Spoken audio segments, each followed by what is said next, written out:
menopause is not just about your period stopping and your hormones changing. There's so many other factors that are going on. Particularly, it's quite revealing about you as a person. Women do change quite a lot when they go through menopause, which in my opinion is a good thing. It's almost like a revealing of themselves, a finding themselves.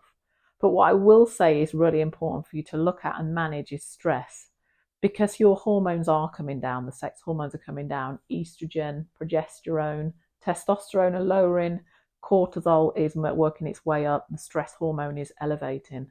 And it is this cycle of, with stress hormone being higher, things can make you more stressed out. People or situations, you might just have those tendencies, where you just look at somebody and they irritate you. You're just going to be a little bit more out of sync with yourself. So it's very important to be able to manage your stress, but do activities that lower your stress, particularly at this time of your life.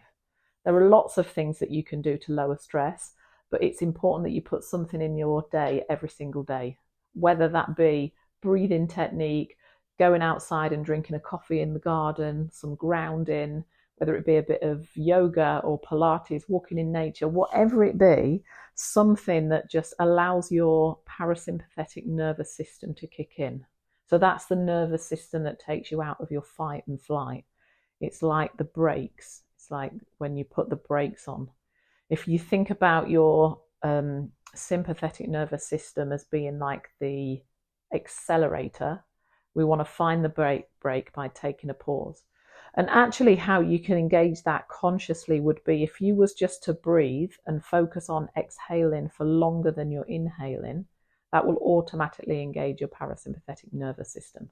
So just taking that exhalation to a longer period than the inhale, even putting a small pause at the end. But what I will say about menopause is the revealing part of how you handle stress. What is actually really going on there?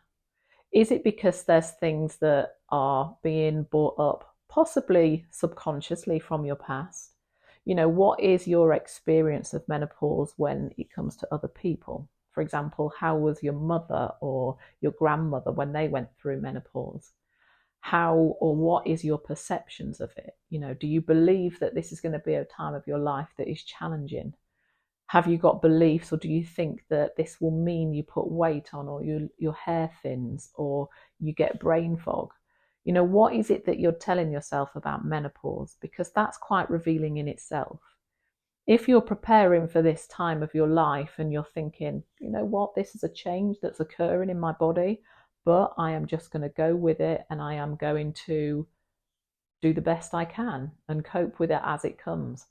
That approach tends to be a better approach in terms of managing stress or managing symptoms.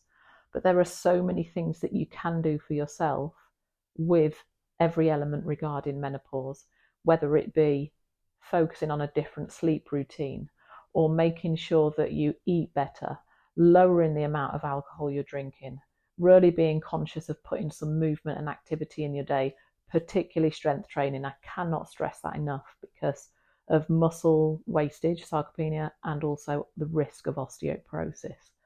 So there's like a whole umbrella of things for looking after yourself, which comes me to the conclusion of this little tip for you is self-care becomes the new healthcare. It is about looking after you at this part of your life, entering that third age and looking after and prioritizing your well-being. Because if you don't, who will?